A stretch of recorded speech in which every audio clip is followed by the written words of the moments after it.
ही रांगोळी ही तर अगदी तशीच आहे, माझ्या रांगोळीसारखी. कोणी काढली असेल ही?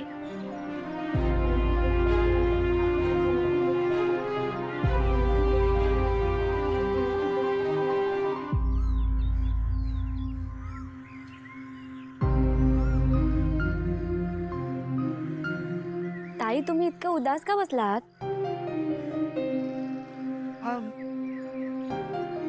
आलं माझ्या लक्षात. मी मगाशी तुम्हाला इतकं बोलले म्हणून नाराज आहात का? अहो नाही नाही. माफ करा, म्हणजे मी इतकं बोलायला नको होतं. मला वाटलं तुमची मुलगी आहे आणि चुकून बोलून गेल्या. जास्त मनावर नका घेऊ हं. मी असंच बोलत असते. जाऊ द्या. तुम्ही तिच्या दर्शनाला आलात का? नाही, म्हणजे मी नेते ना तुम्हाला दर्शनाला. नाही, मला आत येता येणार नाही. मी आहे ना, तुम्ही काळजी का करताय? चला, मी नेते तुम्हाला. या, ताई, तुम्ही घ्या दर्शन. तुम्ही दर्शन नाही घेणार देवी आईचं? माझा विश्वास नाही याच्यावर. असे ती कुठे ऐकते भक्तांचं. मी निघते. अहो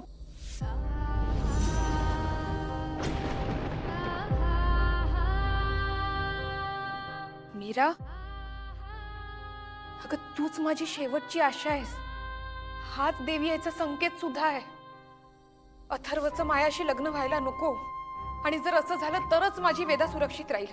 आणि यासाठी मला तुझी मदत हवी आहे मीरा. पण तू तर देवी याचा आशीर्वाद घ्यायला सुद्धा नाही म्हणतीयस.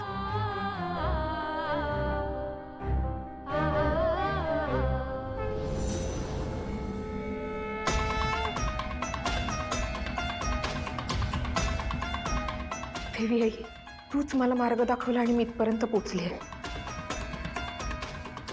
मला मान्य आहे, मी तुझ्यावर सुरुवातीला शंका घेतली, पण आता मला अनुभव आलाय अगं की तू तुझ्या भक्तांसाठी, लेकरांसाठी त्यांच्या मदतीला धावून जातेस. ते तुझ्या कृपेमुळेच मला मीरा भेटली.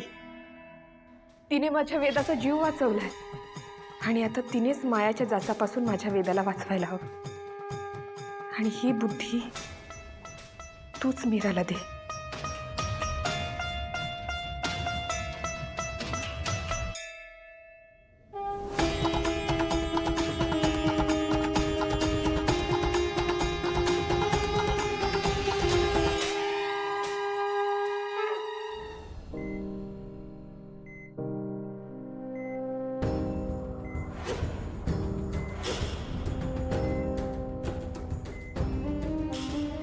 डॉक्टर वेदा शुद्धीवर कधी येईल? काळजी करू नका, लवकरच शुद्धीवर येईल ती.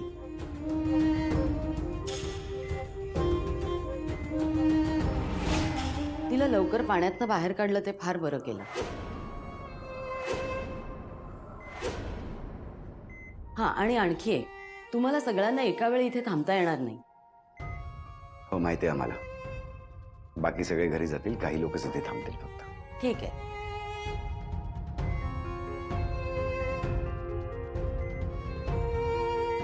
मंजिरी,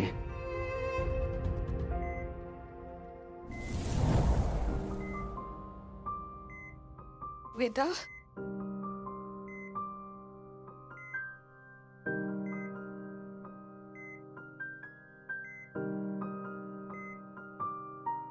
वेदा कुंडापाशी गेलीच कशी? मंजिरी, यात कोणाचीच चूक नाहीये. आपण सगळेच पूजेमध्ये व्यस्त होतो ना.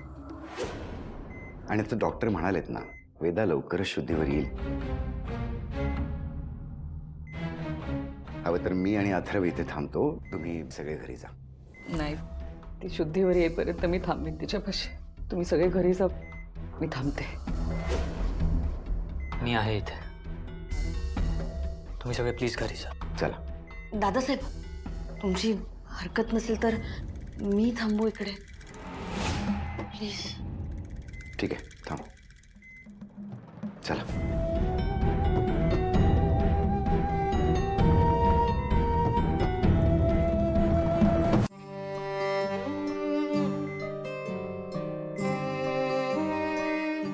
वेदा, ए राजा, वेदा, आई आहे हो इथे. वेदा, उठ ना बाळा.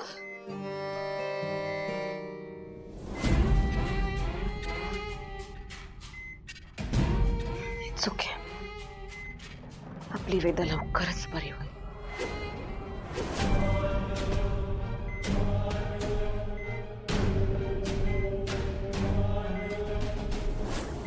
वेदा,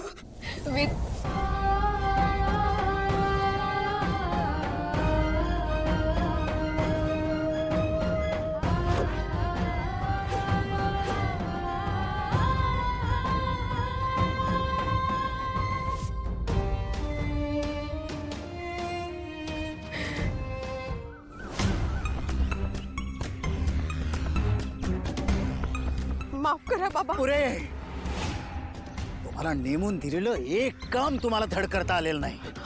अहो मी खूप प्रयत्न केले हो बाबा, पण सगळं आपोआप काही घडत नसतं. तुम्ही इथे येऊन माझा उदो उदो करता आणि तुमची पुतणी तिथे सर्वांसमोर माझा अपमान करते. माझ्याशी असं वागण्याचं धारिष्ट तिचं चालत कसं? अहो तिला ना काही कळत नाही. काही कळत नाही. गाडी समोरून येताना दिसते तरी आपली चालतेच आहे. मी ऐनवेळेस गाडी थांबवली म्हणून, नाहीतर तिच्या मरणाला आम्ही दोषी ठरलो असतो. अहो कलश हातात असताना थांबता येत नाही ना. अपमान अपमान केलाय तिने आमचा, आणि ह्या अपमानाचा सूड घेतल्याशिवाय मी शांत बसणार नाही. तिला या आश्रमात मी दासीच करतो की नाही पहा. करा करा, तिला तुमची दासी कराच. अहो तुमचा अपमान तो माझा अपमान.